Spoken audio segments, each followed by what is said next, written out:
So I was actually pretty excited about the prospect of jumping into Night of the Creeps because of the fact that we already did Night of the Creeps Redux by James Gunn. But then you realized that your index toe was longer than your middle toe. And, oh, wait, what? That's not... What are you talking about? Is that the proper term for an index toe? Is there such a thing? Well, I mean, we were going to do Night of the Creep. Like, we had like an order, right? And it made sense because we did Sliver. Merry Christmas, Kane. Wait, Kane. Wait, hold on. Kane JD. Yeah. Merry Christmas. Joe, I'm touched. By an angel. Yeah, we're actually canceling Christmas this year. You're not qualified to do that. I am. If you haven't noticed, Joe, Kane seems to be the boss. Yep, Christmas is canceled. And the listeners probably aren't going to listen to it on Christmas because they have better things to do with their lives. Or anyway. Or anyway, because no one listens to this. But this episode will be arriving into the world on Christmas Day. Aw. Ugh, that's so gross. You're gross. It's on the back of the baby Jesus. It's a fun holiday cheer moment that we can all share, Kane, all right? Did you watch the same movie that I watched? Yeah, it wasn't very good. Did that movie make you feel like a holiday cheer was for real? Like that it was an actual thing? No, it made me feel kind of angry. And yeah. Actually, I had my back to the monitor and I was watching some 70s porn on my cell phone while... Oh, nice. Where do you go to get 70s? Like, that's very specific. Like, via your cell phone, because you have, like, a flip phone, and then you have a it's very, very pixelated. Like 2006. It's extremely pixelated, so, yeah, you gotta just kind of make do. I think in my mind, that's where I take it. So it's like watching the Spice Channel when you don't actually own it, and every now and then you'll see a boobie. Oh, yeah, and it's all scrambled. Yeah, like when you were 14. Yep. But anyway. Yeah, it's Christmas and we watched Night of the Comet. And the reason also is because this is the season 5 of the Butcher Block Horror Podcast, which is dedicated to zombies. Yeah, let's tell the listeners about that. How about you guys just shut the fuck up? How about that?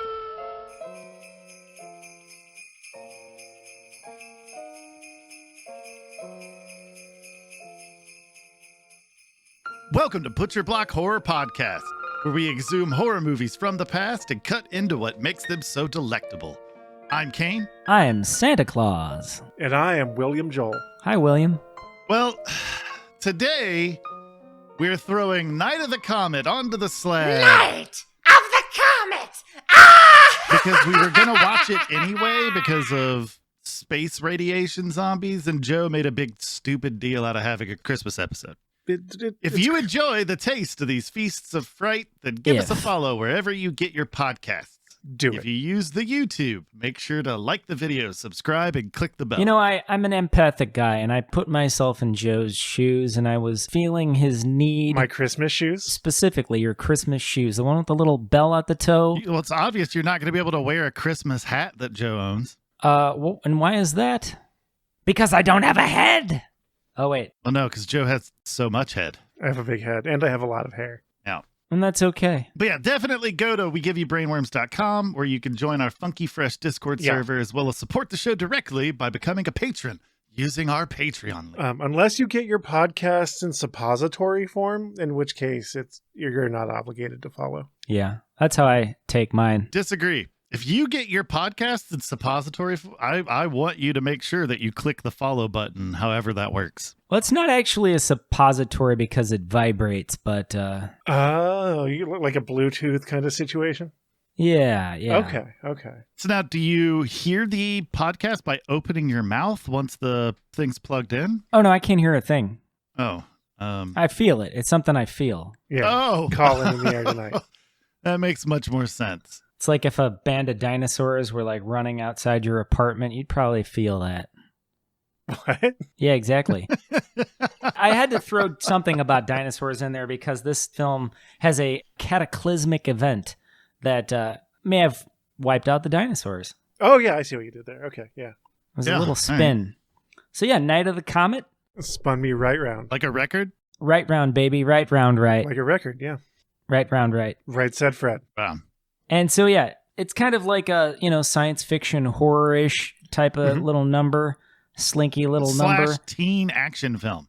Yeah, there's lots of action. Little bit of Breakfast Club energy. Yeah, where the teenagers are not actually teenagers. No.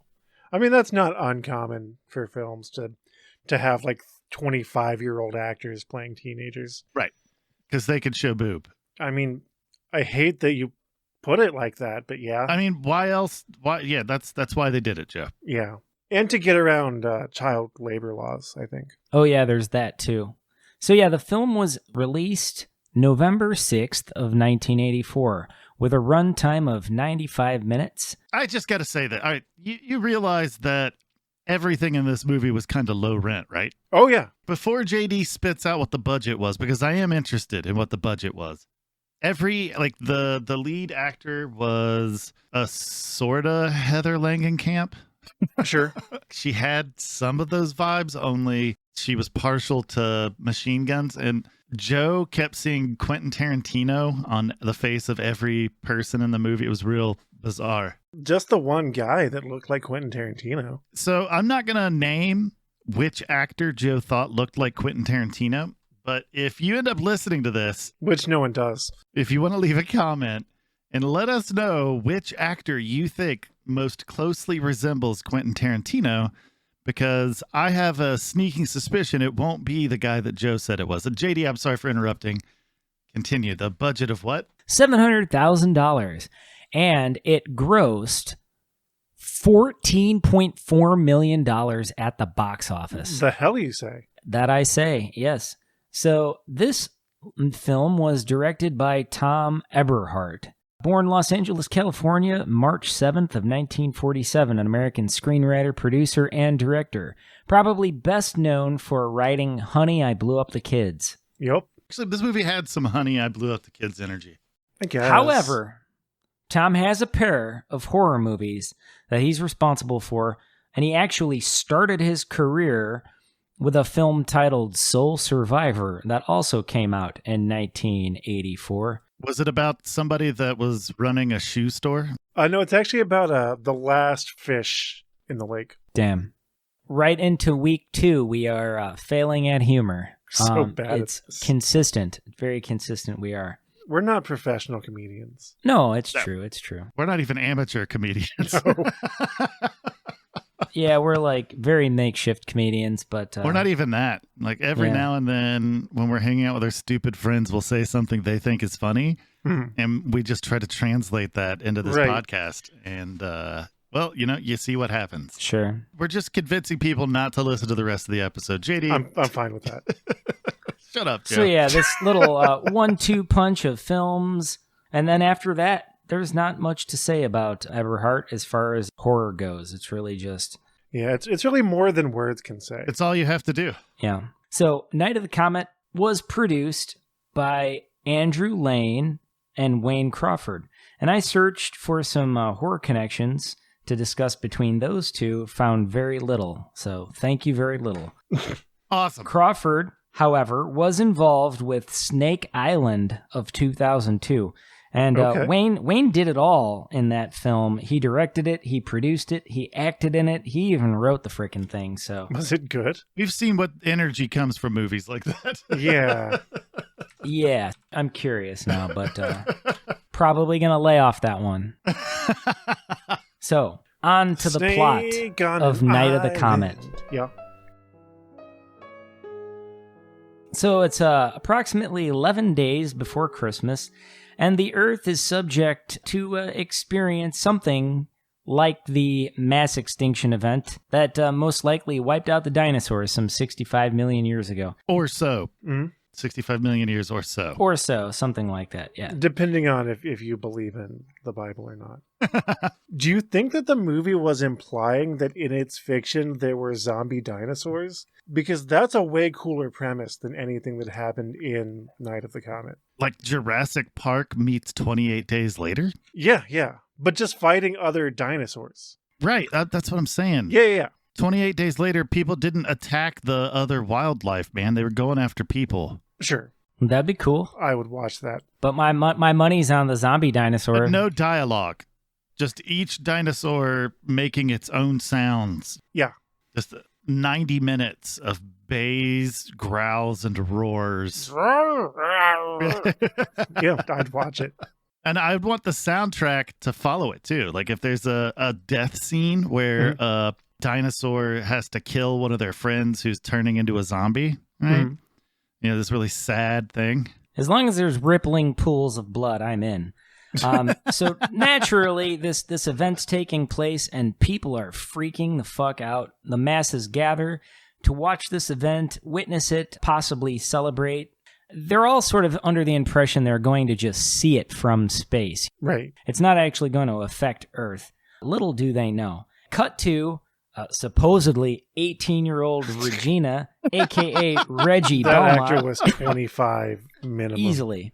And so Right. she works at a movie theater, lives in Southern California, is a master at the video game Tempest, and is royally pissed to find the initials DMK mixed in at number 6 among Reggie's high scores. Which we need to clarify, Reggie had all of the high scores. Right. It was Except just for number her 6. name all the way down except for number 6. Yeah, because DMK took the 6th slot in that leaderboard, she was very upset. Yeah. And you gotta tuck those initials away in your brain bank. So anyway, Reggie, she may be a bit of an egomaniac when it comes to arcade games. But her boyfriend, Larry, who also, he's like the projectionist at the movie theater, he has to stay late. And, Reggie stays late to help close up, supposedly. Larry's a bit of a stinker, though. We learn that he does an illegal film duplication thing. It's a victimless crime. Yeah, something like that. Well, whatever. However it goes, it goes. But anyway, he's taken the film reels and turns a little profit. He intends to pay Reggie for the overtime, air quotes, through his What's the air nefarious quotes activities. for? Did you not want to say they had the sex? Because they fully had the sex. Yeah, no, so the couple, they spend the evening in the theater and they get it on in the Let's get it projection on. booth. Yeah. They bump uglies. They get on the good foot and they do the bad thing. They knock boots till the break of dawn. Wow. Yeah, Larry gets him stinky on his hang down. Whoa! They dance the horizontal mambo together. JD, this is a family podcast. You need to calm down. No, it's not. Fuck family. Now, I don't remember if Kane mentioned the names of the actor and actresses who played Larry and Regina. I can do that. We've got Catherine Mary Stewart, played Reggie Belmont. So we meet Reggie's 16-year-old sister, Sam, a.k.a. Samantha, who argues with her mother, Doris. And Sam was played by Kelly Maroney. And Doris? Doris was played by Sharon Farrell. Excellent. And so Sam accuses her of having some extramarital affair on her daddy-o, who's a soldier away in active military duty somewhere. Which she was clearly having. I said duty. You did. You did say duty.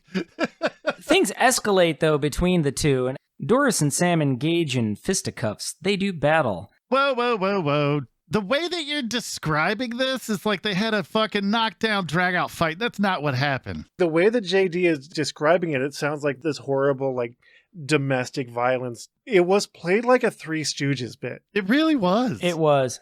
Except for that closed fist to Even then. Sam's mouth. Yeah, Doris slapped Sam. Sam slapped Doris. Doris punched Sam. Like that's Right a in the Three pie Stooges taster. skit if I've ever seen one before. Yeah.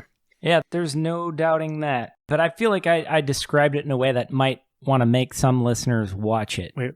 Oh, okay. Especially because it wasn't that exciting. But I'm trying to The whole movie breathe a wasn't little that life exciting. into it.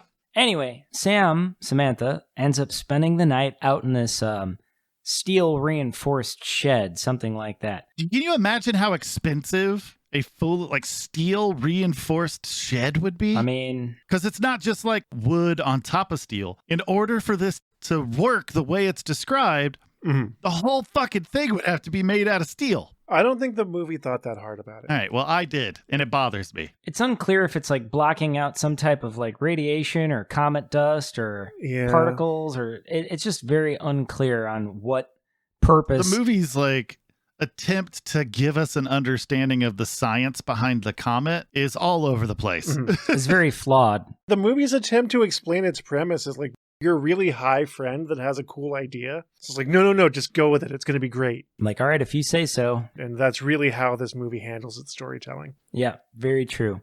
So morning comes along with the murky red sky, and it's a pretty freaky looking scene once you actually, the viewer. Exactly. Once the viewer actually gets wind of what's going down outside. Freaky in the sense that they fucking had that filter on the whole time. A really heavy-handed red filter. But there's also hard to look at. Heaps of dust and clothing all over the fucking place. So, all of these people who are outside celebrating this comet shower were just incinerated into fucking red dust somehow by the spectacle. Perhaps what the movie is trying to say is that all we are is dust in the wind. Yeah. That's it. This is the last episode of Butcher Block. So yeah, there's just heaps of dust, no living people. It's all very, very odd. So Larry, he's very unaware. Before he could even stumble outside, he's murdered by a zombie with a pipe wrench. I'm a big fan of pipe wrench murder in horror movies. So this definitely was like a good thing to pop off with that. For me. And I'm also a big fan of zombies using tools. Yeah, and like that too. 2 for 2. Did I tell you guys that Michael Bowen played Larry Dupree? I don't know if I mentioned that or not. I don't know. I wasn't paying attention. So yeah, 2 for 2 with the whole zombie using zombies like using tools theme that happened in Romero's Night of the Living Dead, as we heard in last episode. Meanwhile, Reggie's inside the theater, stroking her ego, retaking the number 6 spot for award scores on Tempest. And she finally wraps it up to go search for Larry.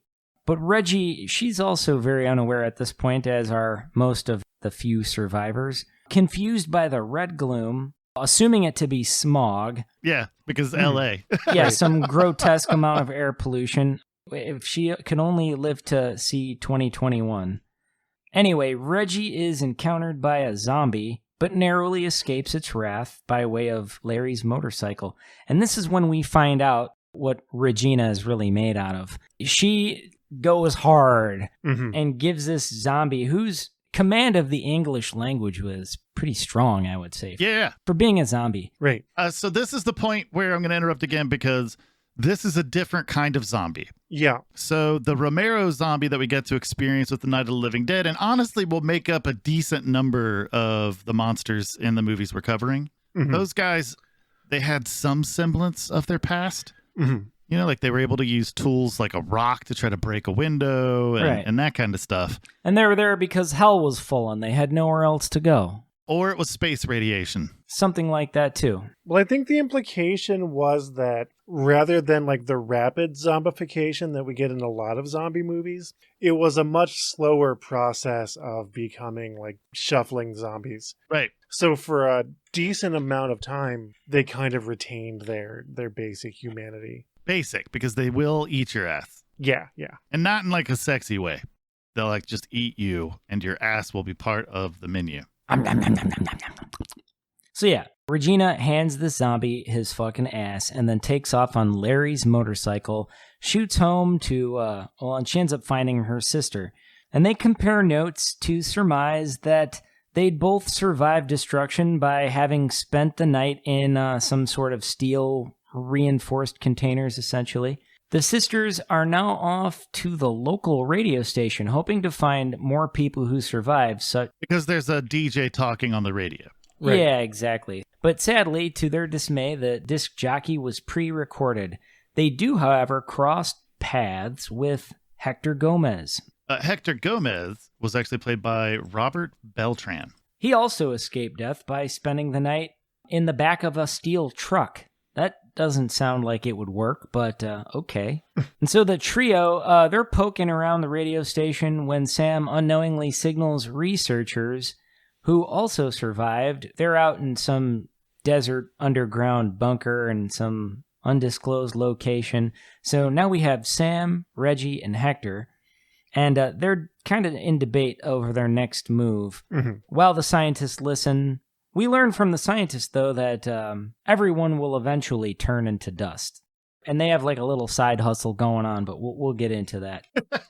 Hector takes off to find his family in hopes that they survived somehow, and he promises that he'll return ASAP. Sam and Reggie go shopping for, food, guns, and anything else they deem useful. Again, we need to talk about the fact that the soundtrack in this movie, which it says the score was done by David Richard Campbell, right? Mm-hmm. He was credited for the score. But it seemed like the music was mostly made up of, I imagined aliens having heard some pop songs. And then they immediately, without listening for context or understanding anything about music, then went back to their home planet and replicated what they heard.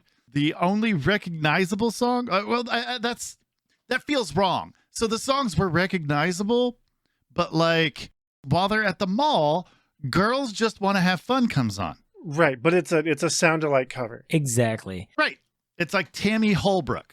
Right? Not Cyndi Lauper. Right. Coupled with a shopping dancing montage. But the thing I wanted to talk about was that the whole time we were watching the movie, every time a song came on, we would like make up a fake name that was just a revert, like a Beth centering, for Bette Midler, Timothy Going instead of Tom Waits. That's what was happening. Sharan. Right, Sharan. And then the mall scene happens. And the thing that we were joking about actually happened. There may have even been a song by the group Slam. The Bash. Yeah. Shoe Oyster Cult. I'm sorry. I had to get that off my chest. Yeah. It says it was scored by David Richard Campbell.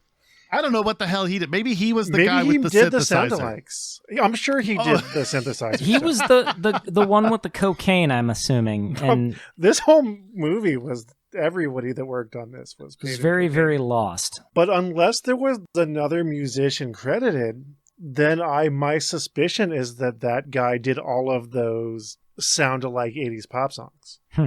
Yeah. Just borrow the karaoke tracks and then, found a singer maybe. Again, I'm still taken back by the fact that we were making those jokes, right?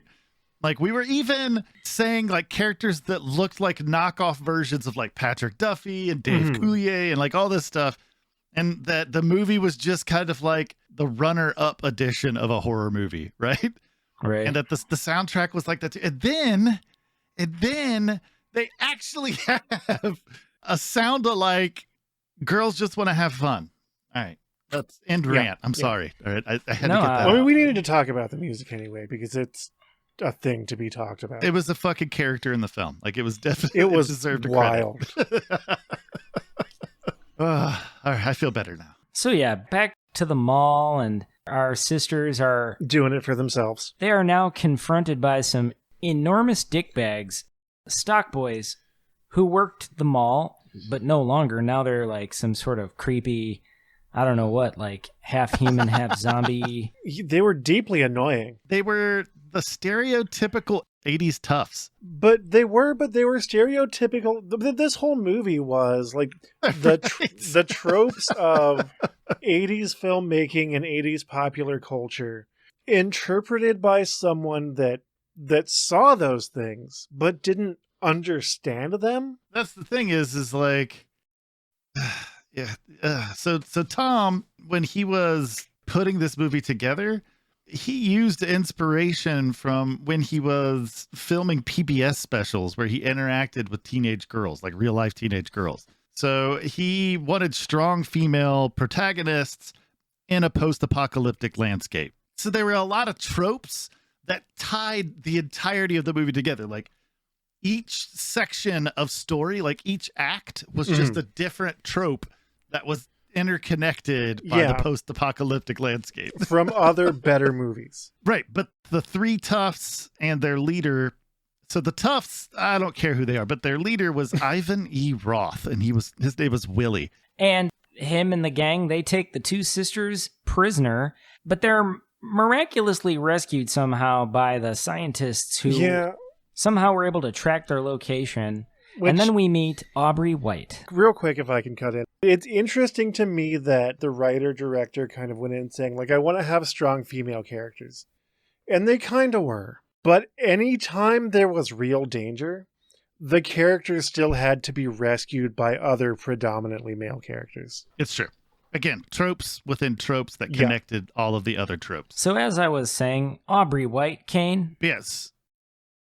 Audrey White was played by Mary Warrenov. And she was the this disillusioned scientist who offers to dispatch Sam.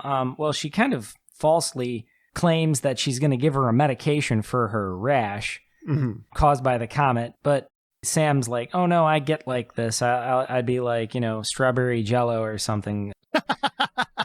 None of it made a whole lot of sense at that point. The writing was weird. No. So then Audrey, she actually fakes euthanizing Sam. Yeah. And she replaces the poison with like some sedative, and then she Sodium shoots the pentothal. other scientist. Yeah. It felt a lot like the we're gonna go on a farm and live with rabbits kind of moment. Right. And it turned out it was a fake out. It worked out okay. Hector has a very strange encounter with a child zombie. Ugh, just kill it. Yeah, it was a strange it was a time. You're not doing anybody any favors, all right? Anyone, if the zombie apocalypse happens, I mean, we're doomed if the zombie apocalypse happens. But if it does and you're surviving and you come upon a zombie child, you're going to have to sever that part of you that is reluctant to off that zombie and realize it's not a kid anymore. Sure. It's a zombie. Off it because it will cause trouble later. So then Hector makes his way back and he meets Audrey. And she kind of clues him in on what's happening and makes a pass at him and then commits suicide by way of lethal injection. As you do. And that was actually Joe's favorite scene in the entire movie. Wait, what? Because Hector shows up dressed as Santa Claus and just validated Joe's whole fucking existence. It was the dash of Christmas cheer in this film because even though this was, taking place 11 days before Christmas, it wasn't really ringing with Christmas vibes. But Joe was. Mm-hmm. I actually had little jingly bells that I was ringing into my microphone the whole time we were watching the movie.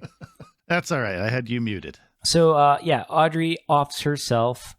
And, she does this because she was exposed to the comet dust or whatever. And so now Hector and Sam set out to rescue Reggie. Back at the base, we learn that the researchers, they were aware and sort of prepared for this giant comet shitstorm.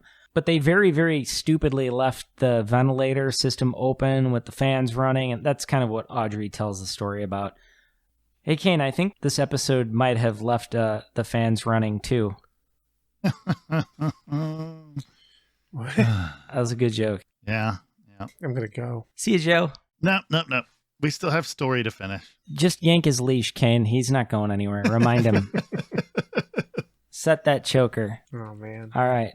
So, yeah. What the fuck? I didn't mean to give up any of the kink stuff you guys are into. I'm sorry. Anyway, the space dust has permeated the base, so really nowhere is safe at this point, so we believe. It's because the scientists left the ventilation open when the comet came through. Even though they knew that there was bad space dust, they still and the fans forgot running. to close that. And then I made the joke about this episode will make our fans run. Yeah, we know. JD. I just had to... I heard you say it, JD. I'm still chewing on that. Laugh, but... I'm not chewing on it. I have fully digested it. Again, comedy silicone bronze. Anyway, Reggie becomes increasingly suspicious and escapes. Less suspicious, she's told her sister was euthanized. Not just killed, but euthanized by their group. And she takes the fuck off, and in doing so learns that the scientists are up to some fucked up shit.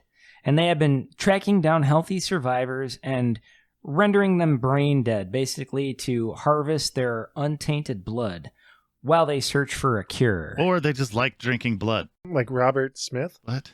God damn it, Joe. Yeah, they were in search of Robert Smith from The Cure. I actually like that story plot twist a little bit better. I would watch a post-apocalyptic survival movie where the whole premise was the heroes have to go out into the wasteland and fight zombies to find Robert Smith. Yeah. To rescue Robert Smith specifically. That would be great. Yeah, for sure. Let's make that movie. Kane can play Robert Smith. Yes, excellent.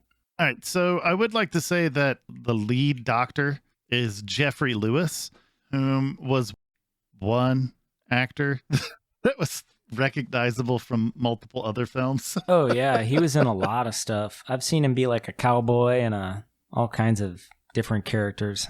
So the blood somehow keeps the effects of the comet disease at bay. It like slows it. Yeah. Slows it. Doesn't stop it, it just slows it. So Reggie rescues a young girl and boy before they have their blood removed. Played by Chance Boyer and Janice Kawaye. And then she unleashes all the victims from their mortal coils by unplugging their life support machines. And then Hector and Sam spring into the scene, rescuing the youngsters and Reggie. From the mysterious magical mustache man. Yeah. Right, and they blow up the base. And so the little whippersnappers and them, they all get out of there. Very strangely, we learned that a good rain shower can rinse away the red comet dust and clear the sky back to its blue state. Sure. Because the movie got bored of itself. Yeah. And it needed to write a way out of everything that had happened. Yeah, how do we unflush this? Oh, rain. Yeah. Noted. Anyway, The rain's even down in stranger, Africa. Hector and Reggie appear to be pairing up to assume parental roles for our orphaned youth. It's real weird. A weird And then, choice. yeah, it gets even Yeah. weirder. Yeah, because the kids are like into it. They are. They're like, all right, you and Hector want to be mom and dad. Yeah, We'll just- you're weird strangers that Yeah. maybe it's like trauma bonding, which is not great, but yeah, that's unsettling. Well, Regina's like, got them all dolled up and taking photographs, and you would think that she had been their mother since, I hated it. day one. It was very peculiar. Now we cut to Sam across the street, and she's feeling all left out and just sort of angsty. She wants to be a nun. Which, who doesn't? I would personally enjoy that. Yeah. So Reggie's like warning her, oh, don't attempt to cross the street because... Yeah, they do this whole extended bit where they're teaching the children, like, don't cross against the crosswalk, even though the Right. world has ended. there's a red light signal, there are no human beings, and she's supposed to... It goes on for a long time. Way too long. The audience is very confused. So then Me, she ends I'm up the audience. flailing out into the street, just throwing caution to the wind, and nearly meets her end before the front of a fancy sports car driven by Danny Mason Keener. Played by Mark Popple. Those initials, DMK, they turn back up. Yep. What a fantastic Yeah. callback. I like that of all of the unanswered questions in this movie, by which I mean everything that happens in the movie is a large unanswered question. Right. The high score is the thing that they choose to like sting at the end. Like, Right. oh shit! To Like clear that's the up. big reveal. Yeah. Yep. It's not like oh there are still scientists and like oh it's a twit. Like no, just who got the high score. So anyway, Danny Mason Keener, he's apologetic to Samantha. He's like, hey, sorry about that. Wanna go for a ride? Exactly. Yeah. And he's like, jump in my car. Get out of my dreams. Right, Let's- exactly. Blow this popsicle stand. Yeah.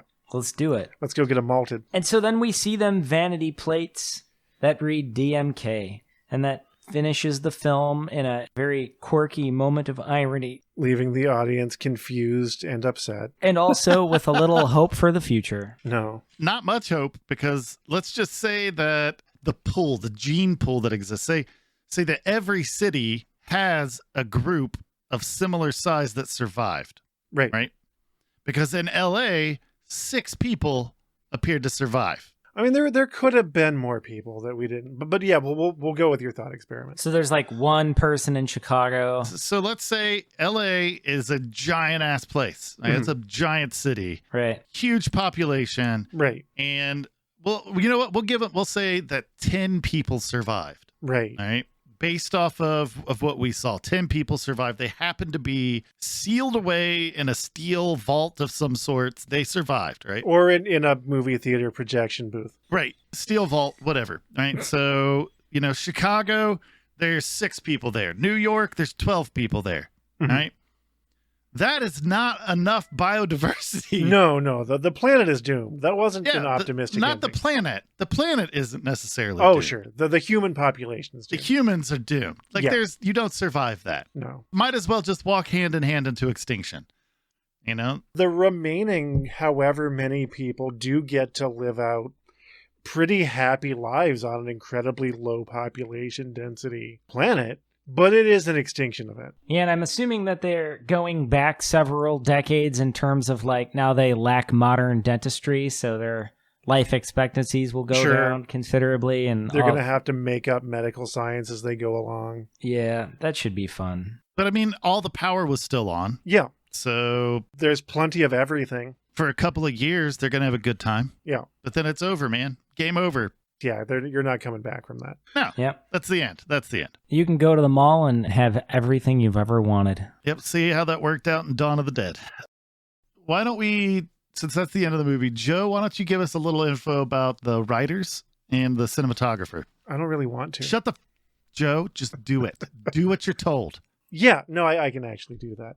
As discussed by JD, who stepped on my Kool-Aid in a similar way that he does to Kane sometimes. The director, Thomas Eberhard, was in fact also the writer. And the only thing I have in my notes about him is the one thing that JD already talked about, that the only thing he was really famous for was writing the 1992 Honey, I Shrunk the Kid sequel, Honey, I Blew Up the Kid. Yeah. And how about the cinematographer? The cinematographer was Arthur Albert. Cinematographer? Google Burglar. Burgermeister Meisterburger. Who had a fairly legitimate career. He worked on Beverly Hills Ninja. He did a bunch of TV work. Like, to this day, he worked on Breaking Bad. He worked on Better Call Saul. Okay. And he worked on The Wonder Years. And the one thing I'm learning from doing this dumb podcast is there's a surprising amount of 6 degrees of Kevin Bacon between horror movies and The Wonder Years. What would you do if I sang? Oh, We're gonna sorry. get I think you copyright did that flagged. in season 3. Probably. But yeah, no real horror aside from this. Aside from, if you remember the like 2010 Sleepy Hollow show, I think it was on like Fox or WB, one of those channels. I watched one episode, and it was this awkward, uncomfortable display where it was like a weird libertarian freedom caucus thing. Okay, I watched one episode, Sure. and after you were just over it. one fucking diatribe of bullshit, I was like, all right, I'm good. It was on Fox, so I mean, you can draw some conclusions. Yeah. But yeah, that's really the only other horror that Arthur Albert touched. Excellent. JD, talk about the special effects, my friend. I'm gonna. So, Do it. Do it, JD. Come on. I have, this is weird. Oddly, for this film, there are 3 motion control camera operators listed as special effects artist, and then there's a supervisor. I looked through all 3 of these people's IMDb pages, and there's Rick Bugental, John O'Connell, and Stephen Wilsbach. Not a lot to talk about between these 3. Very, very little. Then I scroll down to the visual effects, where we find visual effects artist John Eggett. And he has 83 special effects credits listed and some impressive stuff in there. John was involved in a decent amount of horror. He started his career with Attack of the Killer Tomatoes in 1978. Oh, nice. Yep. You should watch that. Ugh. I No. love that movie. Then in 1979, there was The Fall of the House of Usher. And I was wondering what happened to Usher because I hadn't heard any hits in a while. Then there was Hell Night in 1981. And then Swear. Creature from 1985. Lawnmower Man 2 from 96. I And they made a lot more fuck Man ton too. of other non-horror. and that went on well after. And anyway, there's another visual effects artist, John Muto, known for working on the film Species, 1995. That was a very horny movie. Yeah, but it had some really cool effects in it. And then there was Ted Ray, who did The Passion in 2004. Now, change my mind, but that's a fucking horror movie. You're talking about the Passion of the Christ? The Passion, yeah. Yeah. That's one of the goriest films I think I've ever seen. So I'm going to go ahead and mention it. Yeah, it's absolutely torture porn. It's a bloodbath. It's like the prequel to Saw. Sure. Honestly, yeah. Right. Real dumb. It's rough. And then there's Apocalypto. Also a Mel Gibson film. Yeah, very gory. Starting to see some things tied together here. Yep, super, super gory.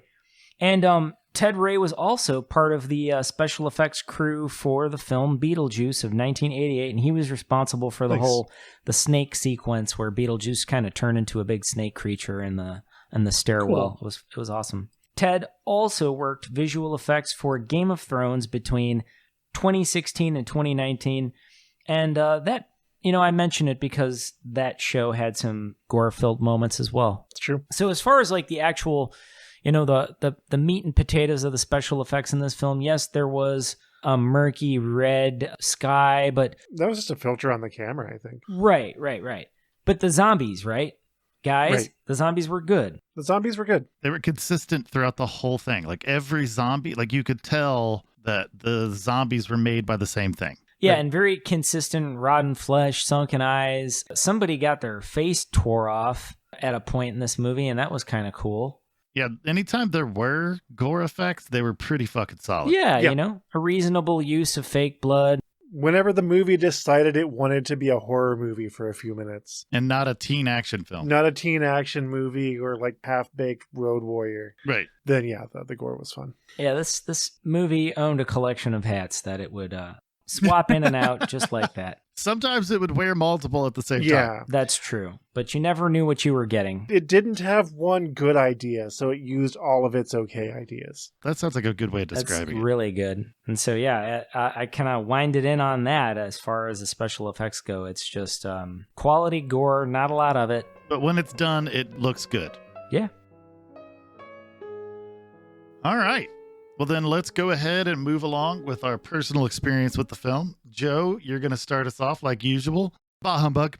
Right. I hadn't seen this movie before. I had heard about it. And I should preface by saying I'm a connoisseur of garbage. I saw Mystery Science Theater 3000 at a very young age. And it gave me a real appreciation for things that are terrible and shitty, but in an entertaining way. Yeah.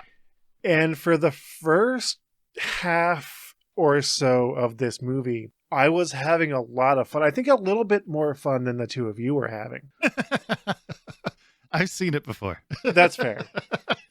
Because of the tier of 80s trash that it was. And then about halfway through, it kind of felt like the movie got bored of itself, or it got bored of what it was doing and decided, like, we're going to do something different. We're going to do something new now. And I kind of lost interest at that point. And then I started getting sort of irritated at the movie's antics. And as mentioned, there was some pretty strong 80s homophobia that I wasn't, big on. Half of it was good trash. Maybe if I were like kind of high, the whole thing might have been good trash. I don't know about that. That's all I got. All right. JD, personal experience with this movie. All right. So this is not my first viewing of this film, but my first coherent viewing of this film. I would say that this is the kind of film that might be on in some dive bar with a projector in Chicago somewhere, and it's more background images to the conversations that you'd forgotten. But I would say that for me, the most interesting aspects of it, it's like a sampler, an 80s sampler of like what we've been discussing. It's just a variety of 80s tropes and attitudes and characters that seem to be extracted from other... Can I expand on that Sure. point? What it feels like to me is it took a bunch of 80s tropes from other predominantly better things, ate them, digested them, and then simultaneously vomited and shat them into Night of the Comet. Yeah. Yeah. Which was maybe not even a blank canvas to receive it. It seemed like it had other ideas, but it took those things and in a state of confusion. Them. Right. And then it like fell asleep and woke up somewhere else and didn't know how it got We've all been there. Yeah. That's really all I've got. I enjoyed the special effects. I like the zombies. I don't really see how this cataclysmic event could either A, leave you intact, B, turn you into a zombie, or C, into a pile of dust. Well, that's the thing is everyone, all the zombies and everything, that's the progression. You start as a person, then you become a zombie, then you become a pile of dust. If you're lucky. Right. A lot of people just were immediately vaporized and turned into dust. Straight into dust. And apparently that process can happen at different speeds. Gotcha. Depending on Yep. just the whims of the writer, really. I.e. the director. Yeah, Certain aspects of your storytelling need to be convenient, you know? Yeah, I mean, other zombie things have done that exact same thing. Like, oh yeah, the speed at which you turn into a zombie can vary, specifically for storytelling purposes. Right. So yeah, how about you, Kane? What was your personal experience with the film? So, I've seen this movie multiple times over the decades. It was never the top list, like it was never a movie where I was like, oh, I can't wait to watch this movie again. Mm-hmm. But I do enjoy the first part of it. Again, generally right around the mall scene, Mm-hmm. the movie kind of forgets what it was trying to do. Yeah. And then becomes a completely different film. Then it becomes an action film, and not a good action film. No. It becomes like worse than the like action films that were basically like softcore pornography. Mm-hmm. It takes the softcore pornography out, but leaves the shitty dialogue and the bad acting and the gunfight. And it has some fairly exploitation-y moments. Absolutely. Not a ton of them, but it has them. But overall, it's fine. Yeah, I definitely think if you're drunk or high, you'll probably enjoy this movie a lot more. What I really wanted to do is, all right, so we have the gold star, right? Like we know Romero's zombies are where it started. Right. And so I know I'm doing this kind of on the fly. Like I didn't prepare either of you for this. That's fine. But let's go ahead and we're going to put George Romero's zombies, we're going to put them at 5. They're the top tier right now. Sure. Where would you put Night of the Comet zombies? I have a number already in my head. I'm going to go with 3.5. Yeah, I was leaning toward a 3. That's where I was going to. I think it's fun that we were all kind of riding the same train. So these zombies are like a 3. Yeah. If we're using Romero zombies as the top of the list. Right. It's kind of interesting that they're self-aware. But not really. Yeah. The makeup was great, but ultimately there's too few of them. We didn't get to see that many of them. Yeah. Probably because it was a $700,000 budget. Yeah, they didn't have the money for more than the half dozen zombies that we got. Yeah, so we're saying a 3 on a 5 scale. They're not terrible, but they're not great. Yeah. And I'm gonna end this now here. So if you watched Night of the Comet, let us know what you think. You can find us at wegiveyoubbrainworms.com, as well as any place you could consume podcasts, where you should totally follow and review us. It's true. If you YouTube, make sure to like the video and subscribe. And click the bell. And click the bell. And next week, we are covering Night of the Creeps, since there's not any more stupid holidays for Joe to have an episode attached to. Kane. Yeah. What do you want for Christmas? What do you want Santa Claus to bring you? He just wants to sit on Santa's lap. I would like to stop Christmas. Do you just like Christmas to end? Yeah. I Okay. would just like to stop Christmas. How about you, JD? What do you want Santa Claus to bring you this year? Oh man, just good health for family and friends. Hell yeah. All right, Joe, what do you want Sandy Claus to bring you? Just more movies to watch with my good friends JD and Kane, I think. Well, you're in luck because we've got at least 11 more of these. Hence season 5. All right. Happy holidays. Yeah. If you haven't been vaccinated yet, you're Do a it. lost fucking cause. Yeah. Obviously, you're not going to listen to 3 assholes coming out of the YouTube or whatever you're listening to. Mm-hmm.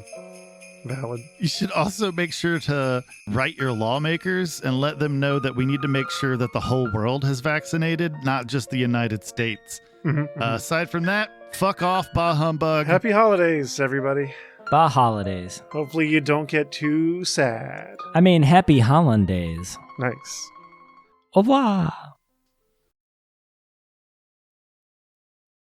It's on the back of the baby Jesus.